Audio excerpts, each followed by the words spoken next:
പ്രിയമുള്ളവരെ, എല്ലാവർക്കും ഒരു ശുഭദിനം ആശംസിക്കുന്നു. അതോടൊപ്പം ഈ ഒരു ത്രാടക പരിശീലനത്തിലേക്ക് വന്നു ചേർന്ന എല്ലാവരെയും അഭിനന്ദിക്കുകയാണ്. ത്രാടക പരിശീലനം ആമുഖമായിട്ട് വളരെ കുറച്ച് കാര്യങ്ങൾ പറയട്ടെ. ത്രാടക പരിശീലനം എന്ന് പറയുന്നത് വെറും ത്രാടക പരിശീലനമല്ല, മാത്രമല്ല. നമുക്കറിയാം അത്. ത്രാടക പരിശീലനം പ്രധാനമായിട്ടും നമ്മുടെ മാസ്റ്റർ ചക്രയെ, അതായത് ആജ്ഞാചക്രയെ ഉദ്ദീപിപ്പിക്കുക, അതിനെ സജീവമാക്കുക എന്ന പർപ്പസോട് കൂടിയാണ്. അങ്ങനെ ആജ്ഞാചക്രയെ നമ്മൾ സജീവവൽക്കരിച്ചാൽ എന്തൊക്കെയാണ് കാര്യങ്ങൾ എന്ന് നമുക്കറിയാം. നമ്മുടെ വിഷൻ, ഇൻഡ്യൂഷൻ എന്ന് പറഞ്ഞാൽ nothing but the signal from the cosmic intelligence. ഈ പ്രപഞ്ചത്തെ മുഴുവൻ നിയന്ത്രിച്ചു കൊണ്ടിരിക്കുന്ന ആ കോസ്മിക് ഇന്റലിജൻസിന്റെ സന്ദേശങ്ങൾ നമ്മളിലേക്ക് വരിക എന്നാണ്. അതായത് നമ്മളെ വൈബ്രേഷൻ അല്ലെങ്കിൽ നമ്മുടെ ജീവിതം according to universal mind, universal intelligence ആയിത്തീരാനുള്ള ഒരു അവസ്ഥ. അതാണ് ആജ്ഞാചക്രയും. അപ്പോൾ അതിന് ത്രാടക പരിശീലനം എന്ന് പറയുന്നത് ആരംഭമാണ്. യോഗയിൽ അതിലേക്ക് ത്രാടക പരിശീലനം അതിന്റെ പ്രാരംഭമാണ്. ത്രാടക പരിശീലനത്തിൽ നമ്മൾ ഈ ഒരു ദീപത്തെ നമ്മൾ നോക്കി ഇരിക്കുക എന്നുള്ളത് മാത്രമാണ്. ഇവിടെ നമ്മൾ കണ്ണടച്ചിട്ട് അതിനെ മനസ്സിൽ കാണുന്നതുള്ളൂ. പുതിയ ആളുകൾക്ക് വേണ്ടിയാണ് പറയുന്നത്. അത് പ്രധാനമായിട്ടും നമ്മുടെ വിഷ്വലൈസേഷൻ പവർ ഇൻക്രീസ് ചെയ്യാൻ, ഭാവനാശക്തി വർദ്ധിപ്പിക്കാൻ വേണ്ടിയിട്ടാണ്. ദീപമാണ് അവിടെയുള്ളത്. അതിന്റെ പ്രാധാന്യം മറ്റൊരുപാടുണ്ട്, അതേപ്പറ്റി കൂടുതൽ പറയണില്ല. അഗ്നിയെ നമ്മൾ ധ്യാനിക്കുമ്പോൾ എന്തൊന്ന് നമ്മൾ ധ്യാനിക്കുന്നോ നമ്മൾ അതായിത്തീരുന്ന ആ മണ്ഡലത്തിലേക്ക് നമ്മൾ പ്രവേശിക്കുന്നു. അപ്പൊ നമ്മളിപ്പോ ഇനിയിപ്പോ പൗർണമി ദീക്ഷയുടെ ഭാഗമായിട്ട് സൂര്യോപാസന ആരംഭിക്കുന്നുണ്ട്. അപ്പോൾ അതിൽ പ്രപഞ്ചത്തിൽ പല മണ്ഡലങ്ങളാണ്. അപ്പൊ നമ്മൾ ഏത് മണ്ഡലത്തിലാണ് നിൽക്കുന്നത് ചോദിച്ചു കഴിഞ്ഞാൽ നമ്മുടെ മനസ്സിന്റെ മണ്ഡലത്തിലാണ്. മനസ്സ് എവിടെയാണ് ആ മണ്ഡലത്തിലാണ്. അപ്പോൾ നമ്മൾ മറ്റൊരു മണ്ഡലത്തിലേക്ക്, ഒരുപാട് മണ്ഡലങ്ങൾ, സൂര്യമണ്ഡലം, ചന്ദ്രമണ്ഡലം, ജ്യോതിമണ്ഡലം, ഭൂമിമണ്ഡലം, ജലമണ്ഡലം, അങ്ങനെ പല മണ്ഡലങ്ങൾ എന്ന് പറയാം. ആ മണ്ഡലത്തിലേക്ക് നമ്മളെ ഉയർത്തണമെങ്കിൽ നമ്മൾ അതിന് ഗഗനമണ്ഡലം എന്നൊക്കെ പറയും. പല മണ്ഡലങ്ങളെ പറ്റി. അപ്പോൾ ആ മണ്ഡലങ്ങളെ പറ്റിയുള്ള സങ്കല്പം എന്താണെന്ന് ചോദിച്ചു കഴിഞ്ഞാൽ, നമ്മൾ ഒരാള് ജീവൻ വിട്ടു പോകുമ്പോൾ ഏത് മണ്ഡലത്തിലേക്കാണ് പോകേണ്ടതെന്ന് തീരുമാനിക്കുന്നത് അവരുടെ മനസ്സ് ഏതിൽ വ്യാപരിച്ചിരിക്കുന്നു എന്നനുസരിച്ച്.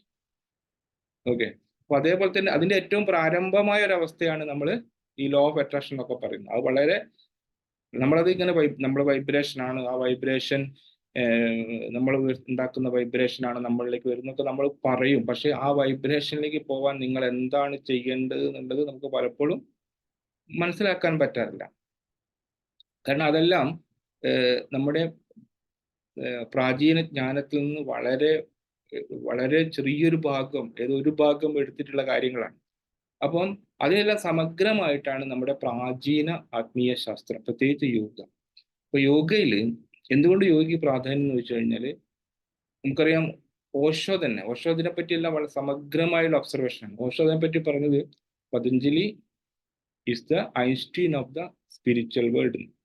അതായത് ഭൗതിക മണ്ഡലത്തിൽ, ഭൗതിക സയൻസിൽ ഒരു ഐൻസ്റ്റീൻ എത്രമാത്രം മാറ്റങ്ങൾ ഉണ്ടാക്കിയോ അതേപോലെ അപ്പൊ ഇതൊരു ശാസ്ത്രമാണ്. അപ്പൊ അത് ചെയ്തു കഴിഞ്ഞാൽ റിസൾട്ട് എവിടെ? ശാസ്ത്രത്തിന്റെ പ്രത്യേകത എവിടെ, ഏത് അവസ്ഥയിലും ഏത് കാലത്തും നമ്മൾ ചെയ്താൽ റിസൾട്ട് അതുപോലെ നമുക്ക് ലഭിക്കുന്ന ഒന്നാണ് ശാസ്ത്രം. അപ്പം അതുകൊണ്ട് നമ്മൾ അഗ്നിയെ ധ്യാനിക്കുന്നു. അത് കഴിഞ്ഞിട്ട് പിന്നെന്താ ചെയ്യുന്നത്? പിന്നെ ഒരു പ്രാണായാമമുണ്ട്. ആ പ്രാണായാമം എന്ന് പറയുന്നത് അത് കൃത്യമായിട്ട് നിങ്ങൾ പ്രാക്ടീസ് ചെയ്യുക. അവസാനമുള്ള പ്രാണായാമം എന്ന് പറയുന്നത്, ആ പ്രാണായാമം വളരെ അഡ്വാൻസ് ആയിട്ടുള്ള ടെക്നിക്കാണ്. അപ്പൊ ത്രാടക മാത്രമല്ല, ത്രാടക എന്ന് നമ്മൾ 20 മിനിറ്റ് പറയുന്നെങ്കിലും അതിൽ ഉൾക്കൊണ്ടിരിക്കുന്ന പ്രാണായാമം വളരെ അഡ്വാൻസ് ആയിട്ടുള്ളതാണ്. അപ്പൊ അത് ശ്രദ്ധയോട് കൂടിയിട്ട് ചെയ്യാം. അതാണ് ഒരു കാര്യം പറയാനുള്ളത്. പിന്നെ മറ്റൊരു കാര്യം, നമ്മൾ ഈ ഒരാഴ്ച നമ്മൾ രാവിലെ 1 മണിക്കൂർ നമ്മൾ അതിനു വേണ്ടി ഇൻവെസ്റ്റ് ചെയ്യുന്നു, അതിനുവേണ്ടി സ്പെൻഡ് ചെയ്യുന്നു. ആ ടൈമാണ് ഏറ്റവും പ്രധാനം. ഇതിലുള്ള പ്രാക്ടീസിനേക്കാളും നമ്മൾ ആ ടൈം, നമ്മൾ അതിന് കൊടുക്കുന്ന ടൈം, ആ ടൈം നമ്മുടെ ആന്തരിക മണ്ഡലത്തിൽ കാതലായിട്ടുള്ള ആഴത്തിലുള്ള മാറ്റങ്ങൾ ഉണ്ടാക്കാൻ പര്യാപ്തമായ കാര്യങ്ങളാണ് അതിൽ ഉൾച്ചേർത്തിരിക്കുന്നത്. അതുകൊണ്ട് ആ സമയം നമ്മൾ സാധാരണ രാവിലെ എണീറ്റ് വെറുതെ ഒരു ചടങ്ങിന് വരുന്ന പോലെ വരാതെ വളരെ എന്താണ്, എത്ര പ്രാധാന്യമുള്ള കാര്യങ്ങളാണ് നമ്മൾ ചെയ്യുന്നത്, എന്തിനു വേണ്ടിയാണെന്നുള്ള ആ ഒരു ഔത്സുക്യത്തോടും ആ ഉത്തരവാദിത്വ ബോധത്തോടും കൂടിയിട്ട് നമ്മൾ 1 മണിക്കൂർ സ്പെൻഡ് ചെയ്യാം. പരമാവധി 6 മണിയാണ് നമ്മൾ പറയുന്നത് എങ്കിലും അതിന്റെ സമയക്രമമെല്ലാം നമുക്ക് ഡിസ്കസ് ചെയ്തിട്ട് അങ്ങോട്ടും ഇങ്ങോട്ടും ചേഞ്ച് ചെയ്യും എല്ലാവർക്കും സൗകര്യപ്രദമായ രീതിയിൽ. അപ്പം അതാണ് പറയാനുള്ളത്. പിന്നെ അതേപോലെ തന്നെ യോഗനിദ്ര എന്ന് പറഞ്ഞാൽ കുറച്ചുകൂടി കാര്യങ്ങൾ ഞാൻ പറയാം, വളരെ ചുരുക്കിയിട്ട് പറയട്ടെ, നമുക്ക് തുടങ്ങാനുള്ളത് വളരെ ചുരുക്കിയിട്ട് പറയട്ടെ. യോഗനിദ്ര എന്ന് പറഞ്ഞാൽ നമ്മുടെ പതഞ്ജലി ഭാരതത്തിൽ പല ഭാഗത്തും പല കാലത്തും നിലനിന്നിരുന്ന ഋഷീശ്വരന്മാരുടെ ജ്ഞാനങ്ങളെ, ആത്മീയതയിലേക്കുള്ള ജ്ഞാനങ്ങളെ സമാഹരിച്ച് ക്രോഡീകരിച്ച് 5000 വർഷങ്ങൾക്ക് മുമ്പാണ്. അപ്പൊ യോഗനിദ്ര എന്ന് പറയുന്നത് അതിൽ നിന്നെല്ലാം എസൻസ് എടുത്തുകൊണ്ട് വളരെ അടുത്ത് ഈ ഒരു നൂറ്റാണ്ടിൽ തന്നെ ഭാരതത്തിൽ ഉണ്ടാക്കിയിട്ടുള്ള ഒന്നാണ്. അത് ഉണ്ടാക്കിയുള്ള ഒരു അലോപ്പതി ഡോക്ടറാണ് എൻ്റെ ഏറ്റവും പ്രധാനം. യോഗിയും അലോപ്പതി ഡോക്ടറും ആയിരിക്കുന്ന ഒരാളാണ്. അപ്പൊ അദ്ദേഹം യോഗശാസ്ത്രത്തെ നമ്മുടെ ശാരീരികമായിട്ടുള്ള ശാരീരിക ഘടനയ്ക്കും കൂടി ചേർത്തുകൊണ്ടുണ്ടാക്കിയാണ് യോഗനിദ്ര. യോഗനിദ്ര നല്ലൊരു ഹീലിംഗ് പ്രോസസ്സാണ്. അതാണ് ഏറ്റവും പ്രധാനപ്പെട്ട കാര്യം. അതിലും ഉണ്ട് നമ്മുടെ ഭാവനാശക്തി വർദ്ധിപ്പിക്കുന്ന കാര്യങ്ങൾ അതിനകത്ത്. അപ്പോൾ ഇതിൽ നമ്മൾ കൂടുതലായിട്ട് ഭാവനാശക്തി വർദ്ധിപ്പിക്കുന്നത് അതോടൊപ്പം നമ്മുടെ ഒരു ഹീലിംഗ് ഇതായിട്ട് നമ്മുടെ കോൺഷ്യസ്നെസ്സിനെ ഉപയോഗിച്ചുകൊണ്ട് നമ്മൾ ഹീൽ ചെയ്യാം.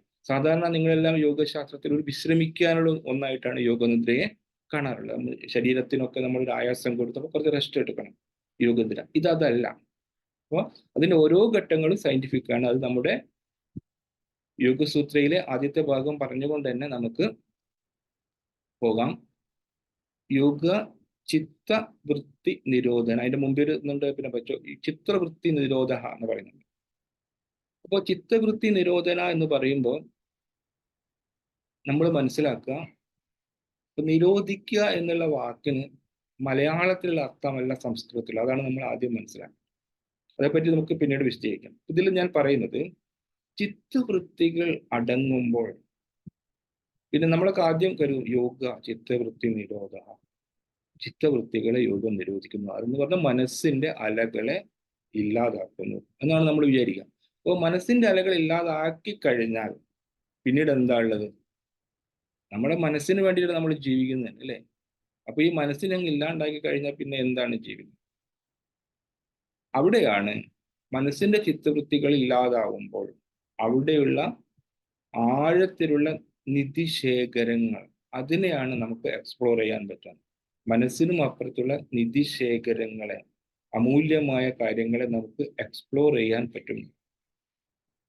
അതാണ് ചിത്തവൃത്തി നിരോധം. അപ്പൊ അതിൽ യോഗനിദ്രയില് യഥാർത്ഥത്തിൽ ചിത്തവൃത്തികളെ ക്രമാനുഗതമായിട്ട് നിരോധിച്ചുകൊണ്ടാണ് പോകുന്നത്. അതിന്റെ ടൂൾ അങ്ങനെ. അപ്പൊ അതാണ് ഏറ്റവും പ്രധാനപ്പെട്ട കാര്യം. അപ്പം എന്താ സംഭവിക്കുക? നമുക്കറിയാം, നമ്മുടെ മനസ്സിന്റെ ബീറ്റ ലെവലിൽ നമ്മൾ ഉള്ളിലേക്ക് പോകുമ്പോൾ അവിടെ ആൽഫ ലെവൽ ഉണ്ട്, തീറ്റ ലെവൽ ഉണ്ട്, ഡെൽറ്റ ലെവൽ ഉണ്ട്.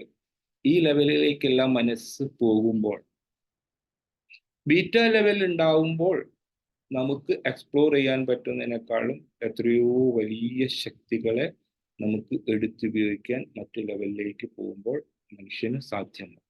അതാണ് നമ്മൾ കാണുന്ന പല അത്ഭുതങ്ങൾ, ലോകത്ത് കാണുന്ന ഭൗതിക അത്ഭുതങ്ങളായ. കാരണം എല്ലാ ഭൗതിക അത്ഭുതങ്ങളും ഒരാളുടെ മനസ്സിൽ കൂടിയാണ് വന്നിട്ടുള്ളത്. അങ്ങനെ അതിലൂടെ വരത്തക്ക രീതിയിൽ അവരെ സജ്ജമാക്കിയ ഇത്തരം പരിശീലനങ്ങൾ.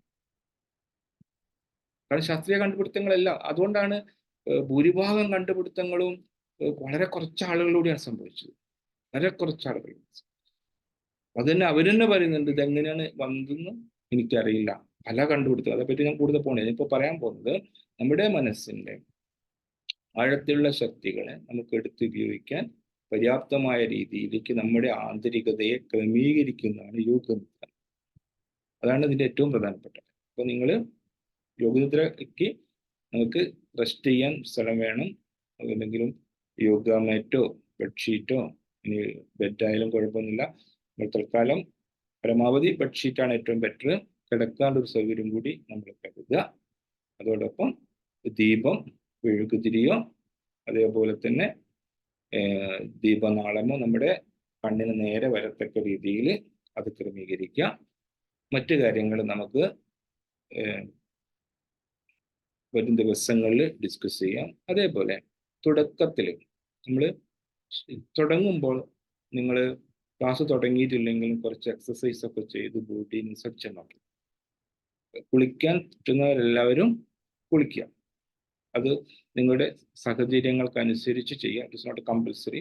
അപ്പം കുളിച്ച് ചെയ്യുകയാണെങ്കിൽ കുറച്ചും കൂടി നിങ്ങൾക്ക് ഗുണപ്രദമായിരിക്കും. കുറച്ചുകൂടി എന്നേ പറയുന്നുള്ളൂ, അതുകൊണ്ട് അത് നിർബന്ധമാക്കി എടുക്കേണ്ട. പറ്റുകയാണെങ്കിൽ അങ്ങനെ ചെയ്തിട്ട് നമുക്ക് ഒരാഴ്ച 1 മണിക്കൂർ നമ്മൾ കളക്റ്റീവായിട്ട് നമ്മൾ ചെയ്യുമ്പോൾ അതിനൊരു പവർ വേറെ ശക്തി നമുക്കുണ്ടാവും. ഓക്കെ, അപ്പോൾ അങ്ങനെ ചെയ്യാം. മറ്റെന്തെങ്കിലും കാര്യങ്ങൾ നമുക്ക് ക്ലാസ്സിന് ശേഷം നമുക്ക് ഡിസ്കസ് ചെയ്യാം. ഇതുമായിട്ട് ബന്ധപ്പെട്ട് പിന്നെ എന്തെങ്കിലും വളരെ പ്രസക്തമായിട്ടുള്ള കാര്യങ്ങളുണ്ടെങ്കിൽ ചോദിക്കാം.